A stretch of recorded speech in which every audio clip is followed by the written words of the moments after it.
our community, and it's so nice of you to come and meet the neighbors. Today we have Dr. Colin Mackenzie, and Dr. Mackenzie is the Senior Curator of Chinese Art at the Nelson-Atkins Museum of Art. So nice to have you. Well, thank you so much for inviting me. It's a great pleasure to be here. Thank you. I need to tell you just a little something about Dr. Mackenzie. He comes to Kansas City from Middlebury College in Middlebury, Vermont. It's at least a little warmer here. That's correct. Much warmer. He was the Robert P. Youngman Curator of Asian Art and Adjunct Professor in the school's Department of History and Art and Architecture. Mm-hmm. Chinese architecture too, or just art? No, I didn't do Chinese architecture. Mm-hmm. It was really Western focused, the architecture. He has had, should I say 20 years experience yes, as a professional in Asian art, and 15 of those 20 as a curator. Yes. Which, you know, I think it's really important because we do have to take care of things and to preserve the history and the art and the culture. His doctorate is in Asian art from the University of London. You may have noticed just a twinge of a British accent there. And also, especially was in early China, and you also received your bachelor's degree in Chinese art and archaeology. He has been associate director. I mean, this gets longer and longer. It's really impressive. I'm just delighted. He was associate director and curator of Asian art at the Asia Society in New York, and curator and head of the Department of Asian Art at Yale University Art Gallery. They have a marvelous art gallery. Yes. So you have had, I would have to say, Colin, a very distinguished career in the Nelson and Kansas City, and all of us who live out here in Johnson County are delighted that you're here with us. Well, thank you so much. I must say, actually, it's the first time I've ever bought a house in the USA in Kansas City, and so I'm here to stay, I think. So we can claim you now. Absolutely, yes. Good, good. You know, you have put together many exhibitions, and I want to just take a moment to discuss how you do that, and is it, well, actually not so much how you do that, but your experience with the Chinese cultural authorities in getting those exhibitions put together. Is this a difficult? It's challenging, but actually challenging. That's very kind. Yeah, it's challenging in an enjoyable sort of way, actually. It requires a lot of travel to China, and it requires a lot of negotiating. And in the past, that negotiating involved drinking copious amounts of baijiu, which is the hard liquor. So I've had my fair share of that. But so you have to be careful that you have less than they do, so the negotiating goes in your favor. That's right, except I'm normally outnumbered, you know, so I have to watch it rather carefully. Is finding the items difficult? Are they spread out? They're often spread out, depends on the exhibition. That is part of the great fun, because you go to these various museums and you tell them that you're going to do an exhibition, and at that point they will open up to you. So that you can root about. I can root about, yeah. And so that is what the great fun part of it. Then, as it goes down the road, you have to negotiate permission, photography, price, of course. They tend to charge a loan fee, an exhibition fee. And then in any exhibition, there's a huge amount of organization, of sending any emails. But with China, it's just that much more complicated. But it's worth it, to be honest. It's tiresome, but worth the effort. Yeah, that's absolutely, yes, it is. I think, too, that we are so fortunate in Kansas City to have such a preeminent collection of Chinese art. Absolutely. And I think as we look at some of the things that you have brought to discuss, I think it's important to keep in mind that the Chinese believed in ancestors, spirits, and the afterlife. So we see a lot of that in the Chinese art. And would you feel that it was correct to say that the artifacts that you work with and that we discuss are inspired very much by those beliefs? Certainly some of them, yes. And as you say, the Chinese they believed they revered the ancestors. And also the other thing they did is that they when they passed away, they buried themselves in magnificent tombs. So many of the artifacts are associated with tombs. Not all of them, but many of the artifacts in our collection are associated with tombs. And one of the pieces that we'll look at today very much is in veneration of the ancestors. Well, and I think on a more mundane note, that many of the people who are listening and watching have been to Xi'an to see the soldiers. And of course, you know, they were, I mean, that is just, I've seen that. It's just one of the wonders of the world. Oh my the goodness. terracotta army and the first emperor's tomb, which still has not been excavated yet, so we don't know what's in there. These people have created jobs for themselves for 3 lifetimes. Absolutely, yes. The archaeologists still have a lot of work to do in China. And happily so. Yes, they just dig away. Yes, yes. I also, you know, coming back to the collection here, which I have looked at for these many years because I am a native here and as a little girl would you go to the gallery. I find it kind of an interesting dichotomy that the artifacts are of a practical nature, like offering grain and wine and food, and along with these axes that were used to decapitate human heads. I mean, I think that's interesting. And then we see these stunning luxuries on the other side. Yes, that's true. I think the ancient China produced wonderful art, certainly in the early periods, the early Bronze Age, but they were somewhat barbaric. And then when Confucius came along in the 6th and 5th century, there was a gradual civilizing influence, and luxuries arose, and we have many of those luxuries that were placed in tombs and therefore have been preserved. When you say a gradual movement toward refinement of the art, how gradual? Well, more in terms of philosophy, because the ancient Chinese bronzes are equally beautiful, but there's a sort of humanizing influence that comes in gradually over time. Even the great jade bee disc, the ritual disc that we have, it's an object of great beauty.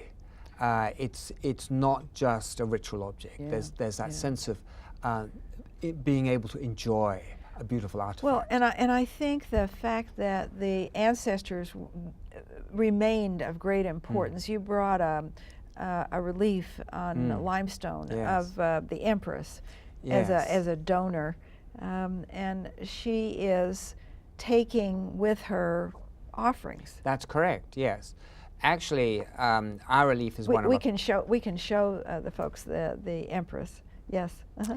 That relief is one of a pair. On the other side of the wall was her husband. So she was leading one procession and her husband leading another.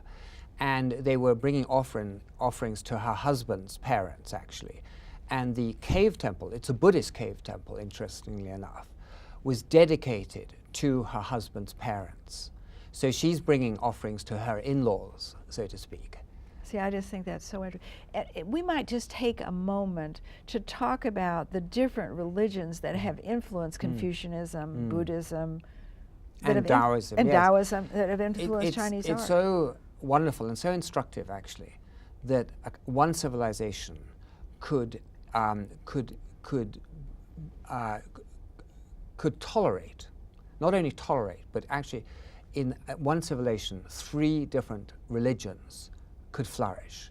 Now, strictly speaking, Confucianism is not a religion, it's a social philosophy. But Taoism, which is the philosophy really of disengagement, of going with the flow of nature, and then Buddhism, which came in from India, there were moments of tension, undoubtedly. But the fact that for 2,000 years, these 3 religions, coexisted, basically in a reasonable amount of harmony. I think that's a lesson for all of us. I do, and we're all in some way inculcated into the art of a magnificent country. They all, in one way or another, inspired great art. I love the luxuries that I see that were created in this Chinese collection, and the 3 dragons on the bee disc, I just think are absolutely magnificent. But let's talk about a bee, a BI. Yes, BI. Yes, and the B stands for? Well, traditionally, the bee, this ritual disc, has been associated with the worship of heaven. It may go back much earlier than that. You find it in graves 4000 BC. Really? Yep. In China? In China. Uh-huh. Then it goes away for a while, and then in about the 4th century, 5th century BC, it suddenly becomes popular again. And sometimes you find it in graves, and it clearly has a ritual nature. But some bee, not very many, are beautifully decorated, and ours is probably one of the greatest. Oh. Can you imagine what it took to make the little, even the little holes without breaking the jade? And the dragons, I mean, are so stylized and so beautiful. What is the significance of a dragon? Well, the dragon is the symbol of power in China. In the West, we think of dragons as inauspicious, as evil creatures. We think of St. George and the dragon. Yes. Yes. Killing dragons. Yes. You can't kill a dragon in China. I mean, you simply can't. They're beyond any human powers, and they fly up into the upper ether without wings. They dive into the sea. They can bring thunderstorms if aroused, if they're angry. But basically, they're somewhat beneficial, and they came to symbolize the emperor, not at this time, but they symbolize sort of natural power, something that is beyond human power. Not human power, but the powers of nature. But isn't it interesting of the length of interest that the bee and the dragons have enjoyed? I mean, absolutely, there's continuity. Yeah, and continuity where there is no continuity really in the evolution of Chinese culture. That's right, in terms of politics at any rate. Yeah, yeah. Dynasties come and go. Yes. But culture endures, actually. The art endures. Jade endures. The dragon motif endures. You can go back to at least 3000 BC, if not earlier, and identify dragons. And many Chinese call themselves the offspring of the dragon. And this is the year of the dragon. It is indeed, yes.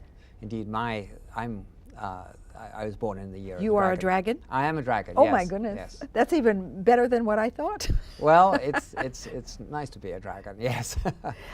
Tell me the significance. Let's talk about jade as a material, because jade goes all through Chinese art. And actually, we're working on a major exhibition of jade that we will bring to the Nelson in 2016, which will tell the whole history of jade. But jade is more than any other. I hope I can keep all my marbles till 2016 so I can come and see it. I think it's wonderful. But let's talk about jade is the material that was worked as an art form probably longer than any other in China. It has so much significance. It means endurance. It can symbolize immortality. They buried a lot of jade. It can symbolize virtue. Confucian texts actually talk about jade as a symbol of virtue, and they enumerate about 12 different virtues, all of which are similar to different qualities of jade: the translucency, the hardness, the somewhat unflashiness of jade. Because jade it's not like a diamond, it's not bright and sparkling. It's got very subtle colors, it's translucent, it's harder than steel. And yet those dragons look... And it comes in many colors. It comes in a number of colors, and there's ancient jade, which tends to be whitish, greenish, sometimes blackish.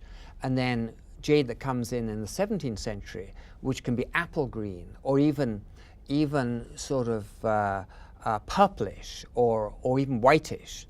But the traditional jade tends to be this often a mutton fat color, creamish ivory color. Those are the older things. Those are the older ones, slightly translucent, not transparent. And our bee disc is an example of that. It's been stained in the tomb. It was obviously in a tomb for many years. Now that's either 4th or 3rd century? Yeah, probably 3rd century actually. And if you look at the way the dragons are carved, they had steel at that time, but jade is harder than steel, so they had to rub it away using an abrasive, some kind of sand, some sort of granular grit. So you can imagine how long it took first to slice it into something that's only less than a 1/4 inch thick, just a plane, a slice, and then to start carving these intricate shapes. That's amazing. And then they had to polish it too. And then they had to polish it, yes. And we don't know exactly what they used. In later times, they'd use leather, even a very, very fine grit as well. But the polishing would probably take as long as the carving. Oh, I'm sure. And think of the patience and the experience to be able to do that kind of carving. Yes, indeed. I look and I'm just kind of overwhelmed when you look at the beauty of the, but you said something that I thought was sort of interesting. You said that the older jade was somewhat mutton colored. What was it? They hadn't discovered the other color? The new jade, which came in the 17th century, roughly, it actually comes from a different source. It comes from Burma. The ancient jade, up until the 17th century, most of the jade came from what is now west of China. In ancient times, it was called the Western regions, the area around Kashgar, just to the south of Kashgar, where I understand I have been there, yes I have. And so it was imported from a long way away, imported probably in boulders, and then carved within China. It wasn't carved where it was found, because they didn't have the technique, the patience, the skills. So you'd have these boulders that would be imported from the far west, and the boulders would have a skin on them, so you wouldn't see the beautiful color of the jade from the outside. It would be a sort of dirty brown color. And then when you got it into China, they would slice it open and start forming it into some beautiful artifact. So the jade was mostly imported from other... As the material, yes. And then the art was created of course, in China. Were these people who carved this beautiful jade, and these were they revered as artists? Did they have a special place in Chinese society? That's very interesting, because we know the names of virtually no jade carver. There's one who's 17th century, whose name we know. He's the only one I can think of offhand. So unfortunately, they probably didn't have a very high status. The ones who did the really excellent work, I'm sure, were well paid. You can't get something for nothing. They must have had a certain status, but their names are not recorded. I wonder why. That's kind of an interesting thought, because they obviously were sought after for their work. I think that's very interesting. It is, yes. I want to talk now a little bit about China and Buddhism. And there is a statue that everybody that sees the Chinese collection sees, because it's a temple, a Buddhist temple. And Guanyin is sitting there, and she has one leg up, and you can see her knee. She's resting her arm on a knee. Where did we find her? I mean, she is a bodhisattva. Yes. Well, she's not a she or a he. Yes? Well, yes. Many people, when they look at our Guanyin of the Southern Seas, talk about her as she. And she's slip of the tongue, is very sensual. It's difficult to definitively say that she's a she at this point. Later on, it's pretty clear that Guanyin becomes female. At this point in time, in the 11th, 12th, 13th century, it's difficult to be categorical about the gender. But clearly, bodhisattvas basically are beings who have attained enlightenment, but who stay within the human world to succor, to help other human beings. And Guanyin is a bodhisattva of compassion. So she is the most beloved, and in later times the most worshipped. Is the position that we find Guanyin significant? Yes, actually, because this position becomes popular in China around about the 10th, 11th, 12th century. And it's a far less iconographically strict position. It's much more relaxed. You can see how Guanyin is sitting at ease. So kind of surveying. Because actually one of her names is she who surveys the sounds of the world. So there's that sense of listening, but also I think of welcoming as well. On the one hand, he is very regal. On the other hand, there's that sense of approachability. And as a bodhisattva, she is rather well dressed. I mean, her. Well, bodhisattvas are dressed in princely robes. And see, I think that's a point that we need to make.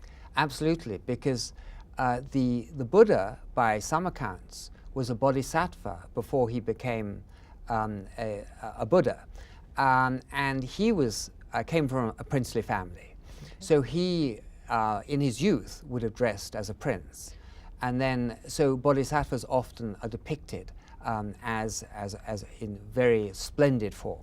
Am I incorrect that sometimes when we see a Buddha, he has earlobes that have they're stretched? Yes, that's. But no jewels.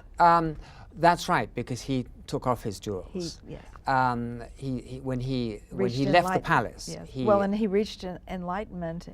That's right. Yes, but bodhisattvas, on the other hand, are often bejeweled because what is emphasized is the royal status of the figure.